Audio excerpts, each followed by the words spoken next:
Robert, how are you? I'm good, thank you. Good. Good to be back again. Good. Let me get these glasses off. Well, we're here for part two of. Uh,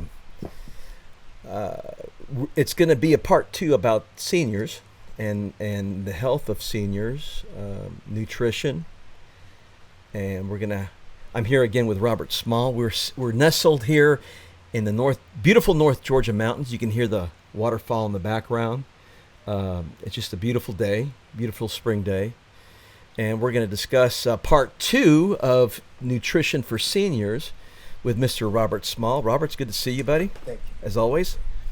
Part one, we touched on some subjects about how to eat properly and nutrition and everything from vitamins. We covered quite a bit that day. Mm-hmm. So we're going to augment a little bit today and add to it.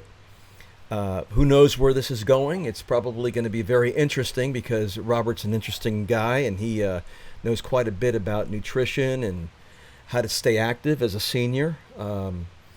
We are probably 2 months into the COVID-19 lockdown. It's kind of easing up a little bit. Currently, the states are opening up their abilities to consume and go to restaurants and what have you. So with that being said, Robert, what you got on your heart? Okay.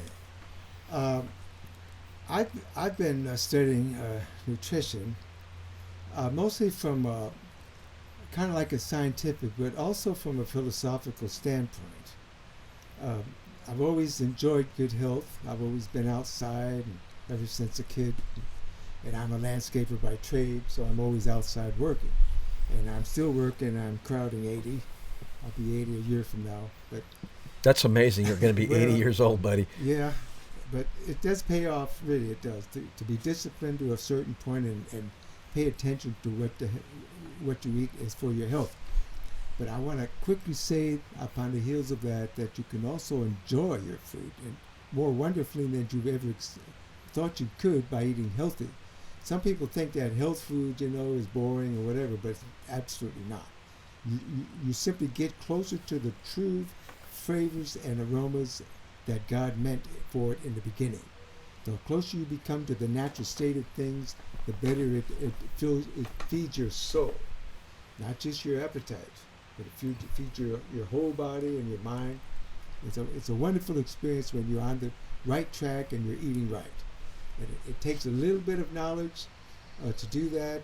Your best bet is to just stay true to the foods and eat them the way they were when they were picked. And the closer you can get to the time that they're picked, the more life is in them. So that's why I go to the grocery store and get the produce. That's mostly what I do. And you just make your own meals, but it doesn't have to be complicated. The best way in as far as cooking foods, in my opinion, is the steaming. Steaming foods is a great way to go. You don't have the oils and fats of being fried, which destroys the molecular structure and makes a hardship on your liver to have to deal with that. I always add my oils on after I cook, and the oils taste so wonderful when they're warmed up and they're fresh. They have a better flavor when they're fresh. But I want to just start off with a little philosophical. When God creates a human being, he gives gifts and provisions to that person. To their personhood, he gives sovereignty and the right to life, and many other gifts like singing, talents, dancing, being able to do these things. This is part of the, shall we say, the package that God gives to us when he makes us and has us live and have our being in this world. So they are gifts from God, but among men they're called rights. And these rights have been elucidated in the Constitution. Our Constitution was written by men who understood this about our gifts from God. And we need to stand up and defend them. Amen. That's why this country is called the land of the free, of home to the brave. The North American continent was set aside by God for a nation such as this. And that's why this nation exists the way it is. And you can tell that and I don't want to get too political here, but you can tell that some of these freedoms are being waned, and uh, we need to protect that. The enemy, which is Satan, that's the real enemy. Let's call him what he is, right? That's right. Uh, Nobody wants to say that, but it's true. But there are a lot of players, a lot of workers of iniquities, if you'll let me say that. That means that they constantly work with an evil intent. Intents are important. When people have a good motive, that's why the term men of goodwill. God looks for men with a good heart. And when we have a good heart, we try to clean up our intentions so we're not selfish, then we live a more free life.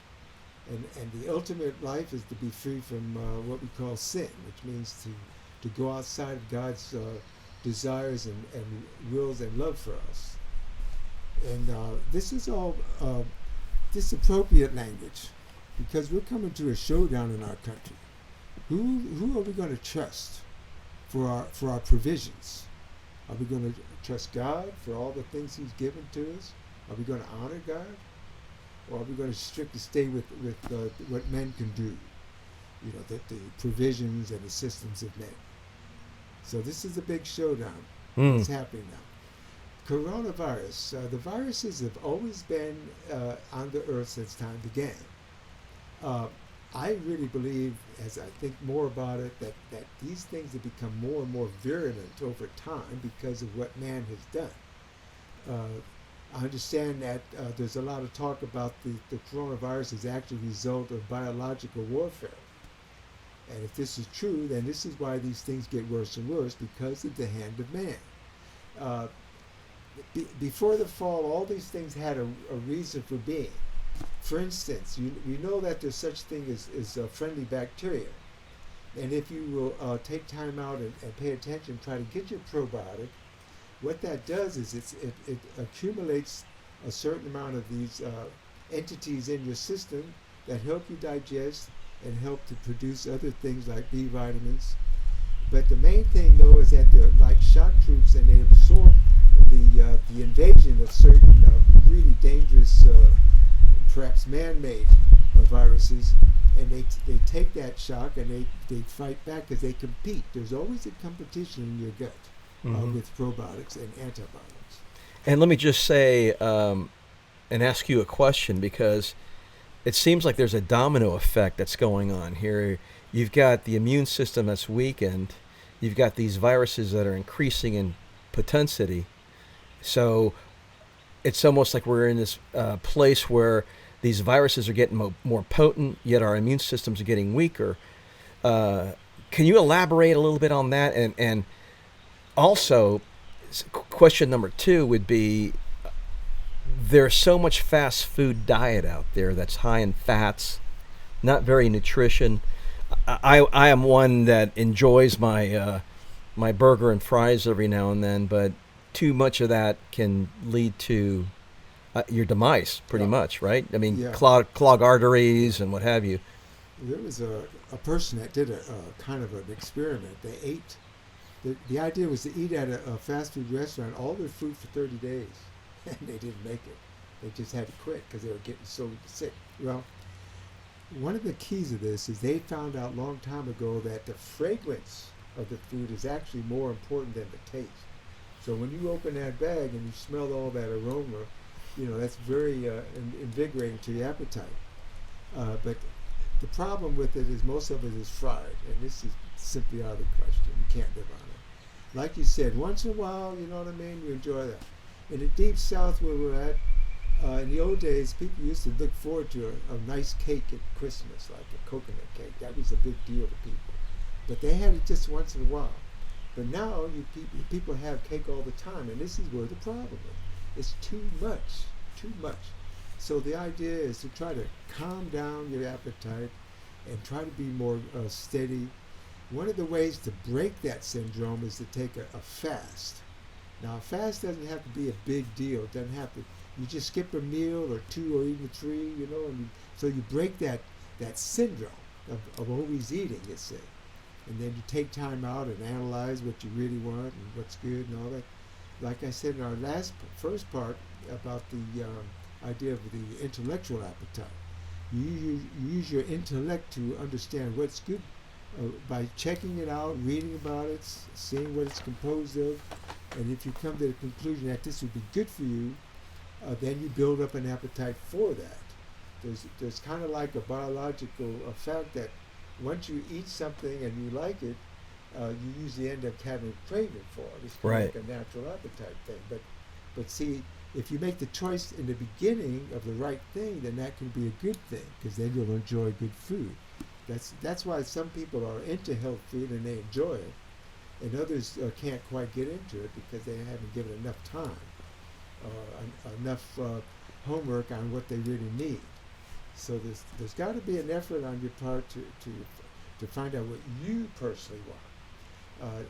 What I've discovered is that if you're not enjoying what you're eating, then it's probably not going to be a good thing, because sometimes you have too much of an element in your system that the food has, and it's just overkill, and you don't enjoy it. So the big deal is find out what is good, and build up an appetite by eating at a moderate rate, and expect that in time you'll enjoy it because you'll have an appetite for it. I think this is an important thing to say because people sometimes get confused. They don't know what to do because, health food can be too big of a change in your diet. So you have to transition into that type of eating. And so slowly you build up an appreciation for it. So really, convenience could be a hindrance to us. Right. It's called convenience food. That's right. Because we can go and pick up a 60-second meal somewhere through a drive-through. Well, let's just take medication, for instance. Maybe you can elaborate a little bit on this, because let's say we do have a diet that's not conducive to good health, and that's by choice. Right. So we're not feeling well for whatever reason, high blood pressure, clogged arteries. We decide to go to a physician. He's going to write us a prescription for a pill, which is very convenient to take on a daily basis, because it's really difficult, and you have to really train yourself to eat right, so you don't have to take that pill. Yeah. Am I right in Yes, assuming sir. that? Now, I don't want to get too close to that subject. Right. Because you get in trouble with that subject, so we won't talk about that. What I want, see, I study the health. I don't study pathology. So I study what you can do for yourself, not for necessarily what you shouldn't do. And that develops a positive attitude towards. It becomes more and more enjoyable as you see results. When you get out of bed without being real stiff and cranky and whatever, man, that's a good thing. It is a good thing. When you can walk further without really being exhausted, that's a blessing. All these things are wonderful, and they are real, and they are available. But it's just a matter of putting forth some effort and listening. There's lots of good books out there. Check your local health food store, and don't be, don't try not to be biased. I had a friend one time, and I was going to offer him something that was healthy, and man, he didn't even. He wasn't going to go there, huh? Well, he didn't even taste any made of face, So I mean, it was in his mind, you see. So a lot of people have a prejudice against that idea of a health food, but all natural foods are health food, of course. But the point is that to answer your other question, what you were talking about actually was the death culture. You see, we have a life culture and a death culture. And your question was mostly about what's been happening with the coronavirus, and people eating out and being convenience, but instead of pills and capsules, I believe that you should get your all your nutrition from food. And that's the natural course. Yes, and organic is really the way to go. Now, what that means is that whatever's involved in growing it, harvesting it, and preparing it has an organic constitution. For instance, when they throw fertilizer on the ground to feed the plants, they use for instance, fish emulsion is a fabulous fertilizer. You buy it in jugs, and it's actually fish, triturated and processed, but it's all natural. But you do that, and you will get fabulous results. But inorganic means that's like chemicals. It's not from a living creature, you see. So I thought I'd make that clear as far what organic really is. And so life begets life. If you want the life culture, then consider that. So what is the death culture? One of the problems with some of the drugs is that they are made up of coal tars. And coal tars are inert. That means they have very little life in them. And they kind of like impede the electricity in your system and cause side effects. But the living plants, like for instance, when you drink juices, if you can get them and make your own, which really isn't as hard as it sounds once you get into habits, like washing dishes. You just do it and don't think about it, or maybe listen to music and get the job done. But it's a great payoff because it's fresh. Fresh is one of the most dynamic parts of a good diet. If you try to eat fresh food, that means you got to throw out a lot of things like canned foods and frozen foods. Although frozen foods, I might add, are the best kind of preserved food because it doesn't destroy it as bad as canned does. But if you can get fresh food, you're actually getting more life out of it, and that life will go into you. So the definition of food is that it's life that you're partaking of. When you eat the fresh vegetables, you're eating their life. When you drink fresh milk, you're drinking the life in the milk. So, fresh meat even, obviously it should be cooked, but I'm just saying it's not like it's old or anything like that. You want everything fresh. And that will take more effort, but again, it's worth it. So the big question to you is, are you satisfied with your health? Are you really satisfied with your health? The way I got into all this is I was not satisfied. I had been a long distance runner in school, and I enjoyed vigorous exercise. But as I got older, I somehow just didn't feel like I used to, and I wanted to do something about it. And I asked a friend of mine, you're the life of the party. How come you're so healthy? And he said, well, when I was in the Marines, all I did was work out with weights, and I ate good. That's all he said. Well, the next day I joined the gym. And I had played around with that idea, but I finally did it. And that really changed my life because the people at the gym were into it, and they told me, the big thing they told me was to eat salads. Now, as a kid, my mom told me to eat salad, and I didn't like it, because I wanted to eat the meat and the cooked food and all that. And now I try to tell her to eat salads, But salads in the evening, or shall we say early evening, I don't believe in eating real late, but salads with meat or protein of any types are a fabulous way to go. You need your protein at night because that's when you're rebuilding your body. In the morning is what you want when you want to have your grains, because that's for energy. And avoid energy foods near the course of your sleep because that'll keep you awake. We have another talk on insomnia coming up, because that's a big epidemic in this country. You got sleep apnea and... Yeah, we got a lot of problems with people sleeping. Yeah. I believe it's mostly because they're overstimulated with a lot of irritants. There are things that can irritate your system. Obesity can play a role in that, right? A lot of adipose tissue can interfere with it. But when you sleep like a baby, that is absolutely fabulous for your immune system. Oh, yeah. Absolutely. And if you don't, if you overdrink coffee or caffeine, put a limit on it, that can disturb your REM sleep. I made experience on myself. I stopped drinking coffee for a while, and I returned back to a good REM sleep where you dream.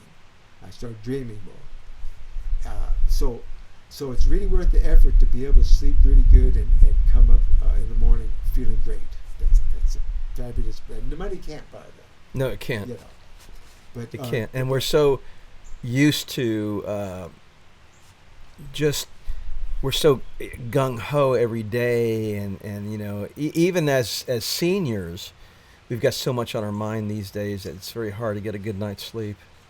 as an older person now, my ambitions have become more and more zeroed in on what is really really good. Like there's no saying that the best things in life are free. Well, that's simply because they're of God. I remember when I was in California, I used to rush home in time to do all my stuff and then sit down and have my meal before the sunset because I love watching the sunset. At this time, I mean, I'm departed from that because of too many responsibilities, but I'd love to get back into that. You know, like you say, people are rushing around, and I think what's going to happen after this shutdown, I think people are going to start reevaluating their lives more, and maybe not being on that treadmill quite so much like they used to. I think it's. I think you're right. I think there's going to be a reset button in people's lives, and they're going to realize, wait a minute, what am I rushing for? That's a good analogy, a reset button. Yeah. I think we're resetting right now. Yes. You hear more and more people, even young families. I've got a younger daughter, and her family's eating dinner together. I mean, you know, the tablets aren't at the table anymore. They seem to have a conversation. They're playing more board games and stuff like that. They're having that quality time as a family because they're forced to, really, because they're on lockdown, you know, and essentially, even as seniors, now, mind you, there's some people that are lonely, I'm sure, that, you know, don't have anybody, but, you know, putting that aside. Well, God can make good out of this. Yeah. Okay. The devil has tried to make this, you know, hard on America and try to shut down America and all that. Right. But really, God can make good out of it. Yes, people are alone. Maybe they'll have a new appreciation for people. Maybe they'll want to, you know, get around people and socialize more than they did before, perhaps, you know. Yes. Because they got an overdose of loneliness from this, you know. Right. Yeah. But all these things go along with the idea of good, healthy food. I mean, food is a great part of it. Probably the most massive effect on your system is what you eat. Not so much the medicines or supplements or anything, but your ordinary everyday diet. All I can say is try to eat a simple diet. Don't get too elaborate. You know, so many different cuisines to choose from. Your body does well when it gets the same basic foods. That doesn't mean you can't diversify, but just try to keep your simple diet so that you can have more of a body peace. This is a thing I've come up with. You know, you talk about mind peace, peace of mind, but there's also such a thing as a peace of the body. And the idea on that is that you eliminate those things that overstimulate your system.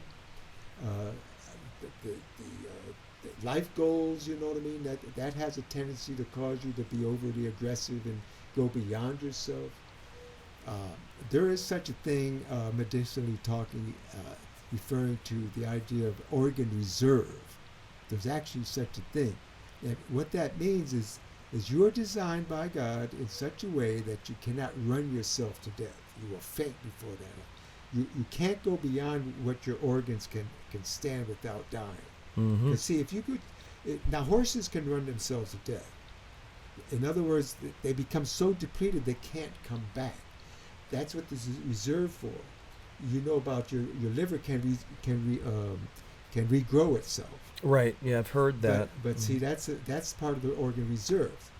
But coffee and other stimulants, you know, can make you go beyond that reserve, you see, because it's not really natural. You go beyond that, and that's when some people die early. Is that an overstimulation? Yeah, and they don't sleep well. I mean, it causes all kinds of mayhem in the body because you're simply overstimulating. You just can't beat a tired horse, as they say. You know, you can't burn the candle at both ends. You have to pay attention to the natural laws that God has made. And the natural laws are good for us because they help us to do the right thing to preserve our health and our strength. And so the big thing about the coronavirus is that the virus has always been here. We do have a suspicion that they're being biologically tampered with into weapons, and they go beyond the natural, so they become very, very poisonous. In fact, the word virus actually means poison. It means violent malignancy. and that's what it is. But our responsibility is to strengthen our bodies, which will strengthen the immune system. It's very realistic. It really works. And I mean, I could point out different people in the world that don't have certain diseases because they're strong and they're well provisioned with nutrients that they need. So it's very real. You don't have to be a helpless victim. Please don't let that happen. Don't think that you're totally helpless. You can't do anything. Certain people would like to think that try to convince you that it's all just luck of the draw. No, there is a cause for every curse. The Bible says that. Every disease has a reason. If you can believe that there's a cause for your disease, then you can believe that there is hope for a remedy. Dis-ease. Yeah, disease is the word means without ease. Whereas And there's a remedy for that. Yeah, there's a remedy for that. And what it really comes down to is your body's full of stressors. There's two main causes for disease, in my opinion. One is that you're deficient. There's all kinds of possibilities of deficiency.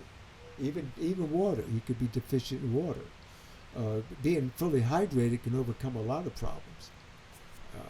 There's talk about arthritis being alleviated somewhat by drinking enough water, because it's a drying out situation. But the other reason for people getting disease is congestion. There's all kinds of congestions. You mentioned cholesterol earlier. Well, cholesterol, if it's not dealt with in the right way with the right foods, you can overcome your system with too much, and you get hardening of the arteries, all that stuff.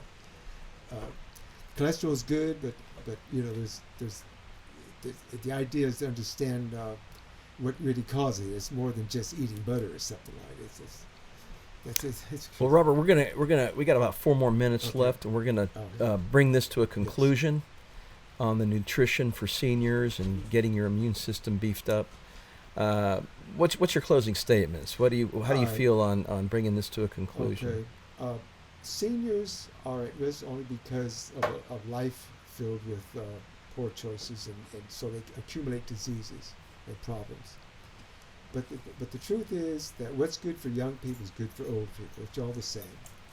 And people need to have a positive attitude that they can do this.